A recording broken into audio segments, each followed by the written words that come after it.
জুবায়ের, আপনি জানেন যেটা হচ্ছে যে ঈদুল আজহা কেন্দ্র করে যে রাঙামাটি সহ দেশের বিভিন্ন প্রান্তে যে দ্রব্যমূল্যর যে ঊর্ধ্বগতি, সেটি এখনো রাঙামাটির বাজারে বলবৎ রয়েছে। আমি সকাল থেকে বিভিন্ন দোকানগুলো ঘুরে দেখেছি, যেগুলো যে রাঙামাটির যে বাজারগুলো, আমি এই মুহূর্তে রয়েছি বনরূপা বাজারে, সেখানে যে দোকানগুলো রয়েছে এবং খুচরা এবং পাইকারি দোকান, সেগুলো প্রত্যেকটি দামেরই এখনো পর্যন্ত ঊর্ধ্বগতি রয়েছে।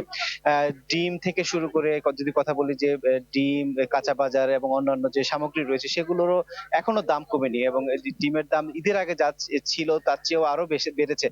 এখন ১০০ টাকায় ৭ থেকে ৮ টি ডিম পাওয়া যাচ্ছে, যা প্রায় হালিতে প্রায় ১৫০ টাকা বা ১৬০ টাকা বিক্রি হচ্ছে।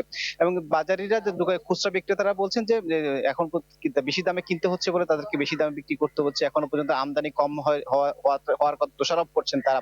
এবং এছাড়া যে মাছের বাজার রয়েছে, রাঙ্গামাটির কাপ্তাই লেকে এই মুহূর্তে মাছ ধরা বন্ধ থাকার কারণে যে সামুদ্রিক যে মাছ, সেটিরও ঊর্ধ্বমুখী এখানকার ক্রেতারা বলছেন, যারা বলছেন যে কাপ্তাই হ্রদের মাছ বন্ধ থাকায় তাদেরকে এই যে সামুদ্রিক মাছ কিনতে হচ্ছে, সেটিরও যে যেটি ঈদের আগেও ছিল যে ১০০ টাকা বা ১৫০ টাকা পাওয়া যায়, সেটি ২০০ টাকা ২৫০ টাকায় বিক্রি করা হচ্ছে।